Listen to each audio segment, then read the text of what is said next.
how the exercise has been going? Fine. Yeah. It's weird. It's weird to push harder. Do like a rep that you know isn't stable, right? Like generally, you're only doing as many reps as you can do them properly. But you're almost doing like those last ones that it's like, well, this is It feels like silly. it's falling apart. Yeah. Okay. Yeah. So Michelle has been mostly consistent with her exercises, which is good to hear that she seems to be getting a new stimulus where she's actually getting close to failure and really fatiguing the muscles. But there are some points of improvement. One, we're working on her left hip today, which is giving her a lot of problems from all the driving she has to do. But also her protein intake, which is huge for being able to build muscle or just get rid of atrophy, has been pretty lackluster. So I'm going to harp on her about that today and see what we can get out of it. One way to better gauge it, I guess, where your form's not falling apart. Yeah. If you notice yourself really slowing down, like you'll do like 1, 2, 3, 4, 5, 6, 7. Yeah. That's where like physiologically you're like, okay, this muscle's gotten its full challenge that I can. I don't have to just like print my face, right? Yeah, exactly.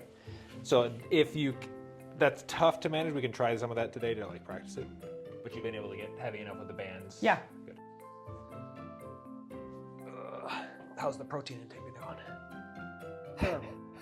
Well, no, Pete brought home a plate last night, so I had meat. Okay. Meat once a week is a start, you know. Good. I had salmon today. Okay.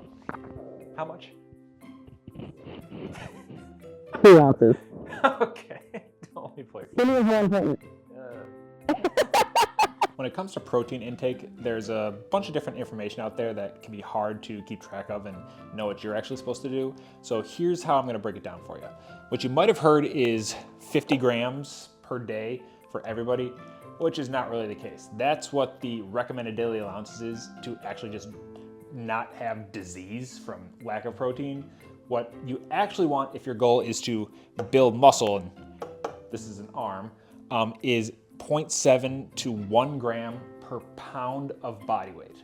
Now, if you're a little bit overweight, you can think about your lean body mass. So with the amount of muscle, bone, everything that's not fat in your body can be counted. So if you're 200 pounds, maybe you have 150 pounds of lean mass, that's what you would shoot for, 150 pounds. If you're already relatively lean, you can just shoot for that 150 pounds if you're 150 pounds. This is all theoretical numbers. The nice thing about protein too is that it's a satiating type of food. So you'll be more full typically from eating a good full meal full of protein. Yeah, this kind of thing where I'm just kind of like poking everything, that usually tells me it's a nutrition problem for the most part. But I'm skinny. Yeah, you'll stay skinnier and look better than you ever have if you just eat some protein. We'll see. Don't know, like even just those, like you have those like protein. I have tons of things, yeah. Yeah. Those are like the Quest Cheez-Its, those are delicious. Yeah, those. Those push-up plus.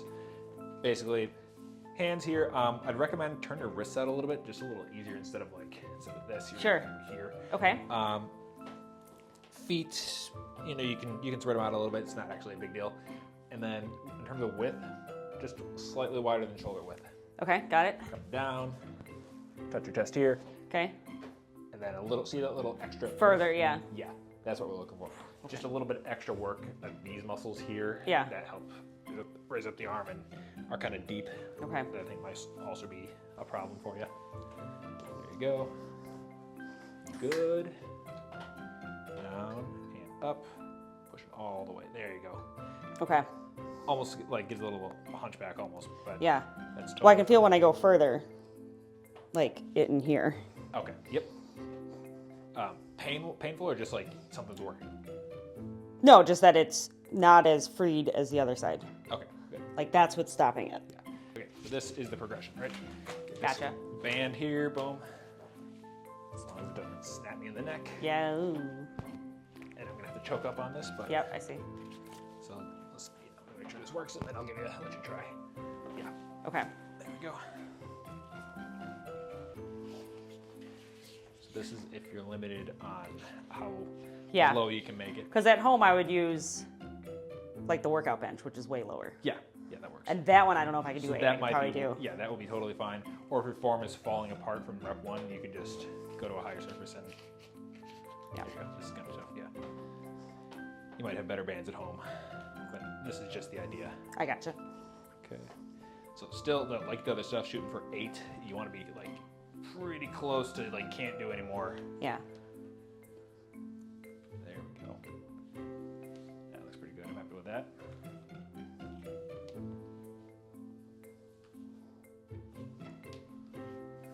Eight is pushing it. Perfect. Excellent. That's what I want to hear. Now, aside from the push-up exercise that I'm giving Michelle for her serratus anterior, which are those finger-looking muscles on your ribs, which is the only other muscle in her upper body that I can think that could be affecting the atrophy in her shoulder. I'm also giving her some leg exercises to help with her hip that she's dealing with, having some pain in the left side, especially when she's driving. Now, she's already told me that she does some exercises like squats and whatnot that actually seem to help with that pain. I'm just gonna give her a few more that she can be done for activation when she is driving or sitting down and she's limited in that space, because that seems to be what worsens the pain. So these are in order: quad activation, glute max activation, the big butt muscle, glute med activation, which is going to be the side wall kick that I show you. And all of these are done for 1 set of 5 reps for 5-second holds. That's all you need for activation of these muscles. In terms of actually like growing them and getting them stronger, it may require different types of sets, but this is all you need to just kind of get them turned on and working. Quads for lower body was number 1. Okay. So if you're not in the car and you're just at your desk, this is as simple as cross the ankles. This back one, I'm trying to push forward. Front one, I'm trying to push back. Okay. They are stopping each other. Okay. Simple as that. Push and hold for 5 seconds. Okay. Then switch. Okay. Does that make sense? Yes. Okay, give that a try. Oh, okay. Yeah, simple, right? Yeah, yeah. 5 of each. 5-second holds. In terms of glute work, there you have the glute max, which is just as simple as squeeze your butt muscles. Yep, right? yep. That one I do. 5 times, 5-second holds. Okay. And then it will be kick the legs sideways into the wall. Like Okay. that. Okay. Push into the wall? Yeah. Get a little more balance there. Yeah. Good. That's all we're looking for. 5 times, 5 seconds. Okay. Does that feel okay? Yeah. I get it. Oh, and if you're in the car Yeah. for the quads, because obviously, I guess if you're on cruise control, you can. But if you can't cross your legs, Okay. all you're gonna do is kick that left leg into the Yeah. whatchamacallit, obviously not the pedal. Right, right. Well, right now there's like a little space there that I try to hold it up so that it doesn't like pull down. So you're right. There's like a block there. Yeah, that something I you can push into, right? Yeah. Okay. So I'm trying to feel this quad tension. Okay. right? Just like that. Okay. Okay. Simple as that. That would be the only other That I can do. thing. Yeah.